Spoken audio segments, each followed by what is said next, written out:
بسم اللہ الرحمن الرحیم۔ ایک مرتبہ مکہ میں بارش نہیں ہو رہی تھی۔ بارش نہ ہونے کی وجہ سے لوگ بہت پریشان تھے۔ کوئی کہتا لات عزا کے پاس چلو، کوئی کہتا منات کے پاس چلو۔ اس پر ایک خوبصورت اور سمجھدار قسم کے آدمی نے کہا تم کہاں بھٹک رہے ہو، حالانکہ تم میں حضرت ابراہیم علیہ السلام اور حضرت اسماعیل علیہ السلام کی نشانی موجود ہے۔ یہ سن کر لوگوں نے کہا کہ آپ کا اشارہ ابو طالب کی طرف ہے۔ اس نے فوراً کہا ہاں۔ وہ سب کھڑے ہو گئے اور ابو طالب کے دروازے پر آئے۔ ابو طالب باہر نکلے تو لوگوں نے ان سے کہا وادی میں قحط پڑا ہے، بچے ہلاک ہو گئے ہیں، آئیں بارش کی دعا کریں۔ ابو طالب ان کے ساتھ چلے۔ اس وقت حضور پاک صلی اللہ علیہ وآلہ وسلم ان کی انگلی پکڑے ساتھ چل رہے تھے اور آپ چھوٹے سے بچے تھے۔ خانہ کعبہ کے پاس پہنچے تو ابو طالب نے آپ صلی اللہ علیہ وآلہ وسلم کی انگلی پکڑ کر آسمان کی طرف اٹھا دی۔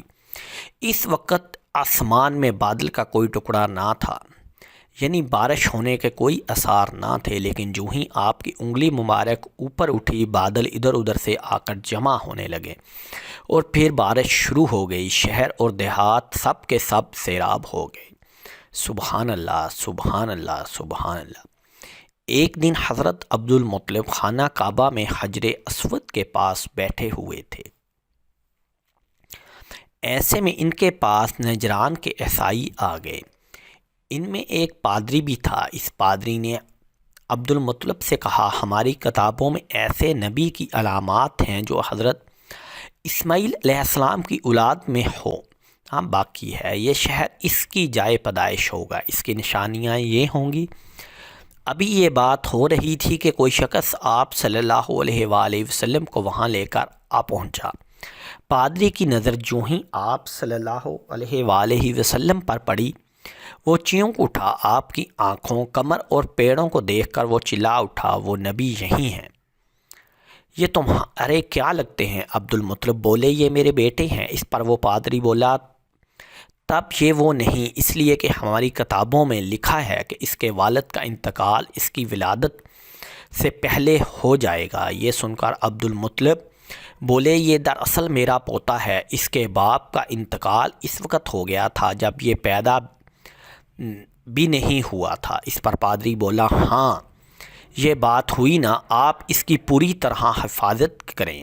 عبد المطلب کی بات آپ سے محبت کا یہ عالم تھا کہ کھانا کھانے بیٹھتے تو کہتے میرے بیٹے کو لے آؤ۔ آپ تشریف لاتے تو عبد المطلب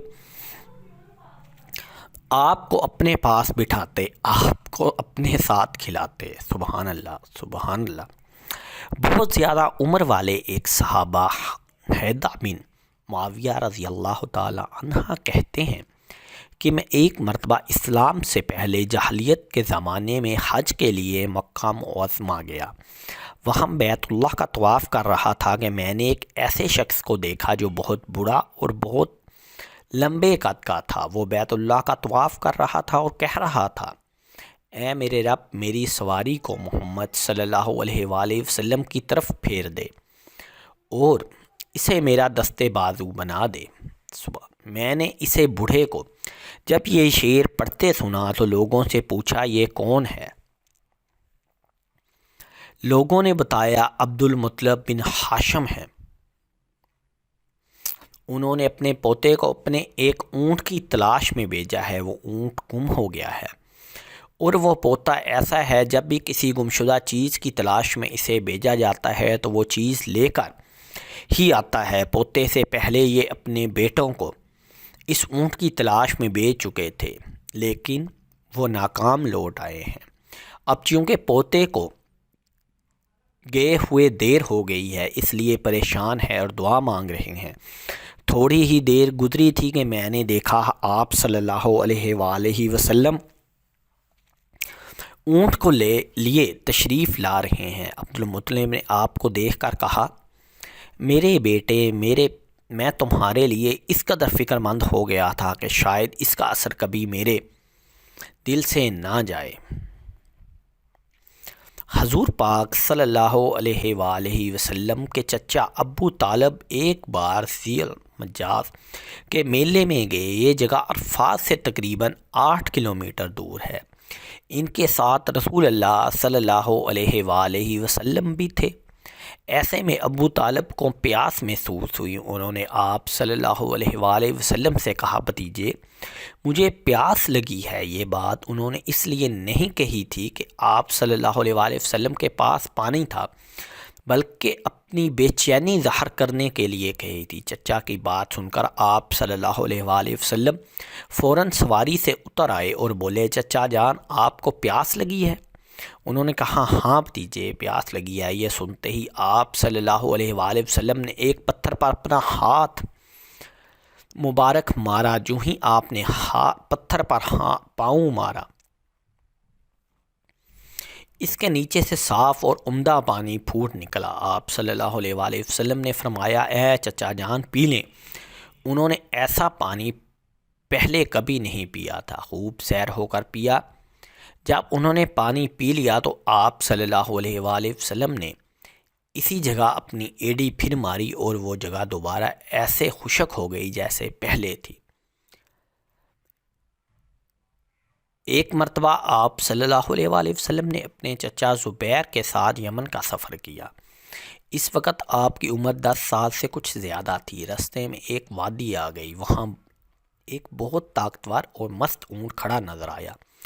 اس کے ڈر سے لوگ دونوں طرف رک گئے تھے، اس کے پاس سے گزر نہیں رہے تھے۔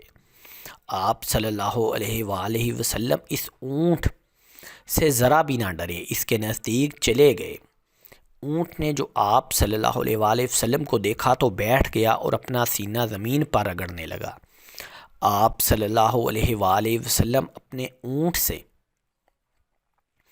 اتر کر اس پر سوار ہو گئے، یہاں تک کہ اس وادی کو پار کر گئے۔ تب کہیں جا کر آپ صلی اللہ علیہ وآلہ وسلم نے اسے چھوڑا۔ وادی سے آگے روانہ ہوئے تو ایک اور وادی راستے میں آ گئی۔ وہ پانی سے بری ہوئی تھی اور پانی پورے زور و شور سے بہہ رہا تھا۔ اس پانی کی وجہ سے لوگ رکے ہوئے تھے۔ یہ دیکھ کر آپ نے فرمایا، میرے پیچھے آؤ۔ یہ کہہ کر آپ اس وادی میں داخل ہو گئے۔ اب کہاں تو پانی زور و شور سے بہہ رہا تھا، کہاں آپ کے اس میں داخل ہوتے ہی پانی خشک ہو گیا۔ اللہ تبارک و تعالیٰ نے اس پانی کو گویا ہوا کی طرح اڑا دیا اور لوگوں نے آسانی سے وادی کو پار کر لیا۔ سبحان اللہ، سبحان اللہ۔ مکہ واپس پہنچ کر لوگوں نے یہ دونوں واقعہ حیرت زدہ انداز میں بیان کیے اور آپس میں کہنے لگے، اس بچے کی عجیب شان ہے۔ سبحان اللہ، سبحان